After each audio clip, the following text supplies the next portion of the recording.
மது இல்லாத இடமே இல்லை. மனிதனுக்கு மது தேவைப்படுது சில நேரங்களில். ஆனால் நான் ஆரம்பிக்கும்போது இந்த படத்தை பற்றி பேசுறதுக்கு இப்படி தான் ஆரம்பிக்கணும்னு இப்போ நினைக்கிறேன்.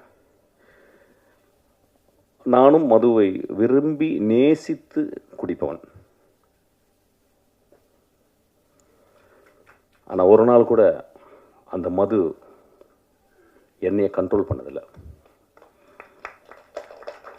அந்த மதுவை குடிக்கும் பொழுது என்னைய பொறுத்தில் நான் அசிஸ்டன்ட் டைரக்டர் எப்படின்னா, சாராய கடைக்கு போகும்போது அசிஸ்டன்ட் டைரக்டர் இருக்கும்போது ஒரு குவார்ட்டர் வாங்குகிற காசு இருக்கும், மோஸ்ட்லி ஓல்டு மங்கு, 2 டாட்டாஸ் கொசுவத்தியோடு உள்ளே போவேன். என்னை பேச ஆரம்பிச்சபோது சினிமா பேச ஆரம்பிச்சிடும். சிவாஜியை பேசுவோம், பாலச்சந்தர் பேசுவோம், பாரத ராஜாவை பேசுவோம், இளையராஜாவை பாடுவோம். ஸோ எங்களுக்கு பெரிய கான்ஃப்ளிக்ட் யாருன்னு கேட்டால் அந்த கொசுத்தல் தான். ஸோ எங்கள் பக்கத்தில் 2 கொசுவத்தி எரியும். ஒரே ஒரு குவார்ட்டர் ஓப்பன் பண்ணி அடிக்க ஆரம்பிப்போம், பேச ஆரம்பிப்போம். அப்புறம் நான் பாட ஆரம்பிப்பேன். எங்கேருந்தோ ஒரு குவார்ட்டர் வந்துடும் எனக்கு, நான் பாட ஆரம்பித்த மாதிரி.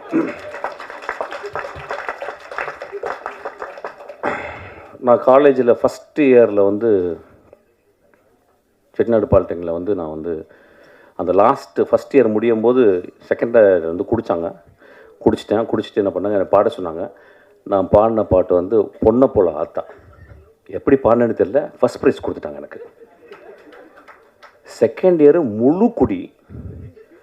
டேய் நீ என்ன பாடல, அப்படியா? அப்புறம் போய் பாடினேன். அந்த பாட்டு அதே பாட்டு தான் பொண்ணை போல ஆத்தா, ஃபஸ்ட் ப்ரைஸு. தேர்ட் இயரும் அதே பாட்டு ஃபுல் குடி, ஃபஸ்ட் ப்ரைஸு.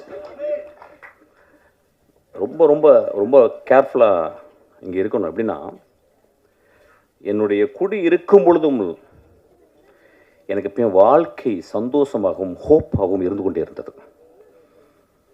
இந்த படம் அவன் என்ன சொல்லியிருக்கான்னு எனக்கு தெரியல. அது I have to go deeply into. I don't want to go because it's my interpretation is very important.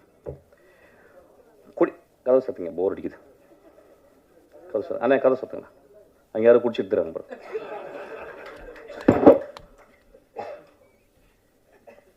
குடி நோயாகுதுன்னு சொல்கிறாங்கல்ல, அந்த நோயாகிறதுக்கு காரணம் என்னன்னு பார்க்கணும்.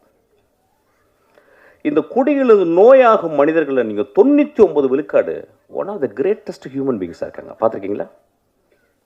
ஃப்ரான்சிஸ் கிருபா இதே மாதிரியில் உட்கார்ந்துருக்கும் போது, ஃப்ரான்சிஸ் கிருபா ராம் பேசிக்கிருக்கான், நான் உட்காந்துருக்கேன். ஃப்ரான்சிஸ் கிருபா இங்கே உட்காந்து அவன்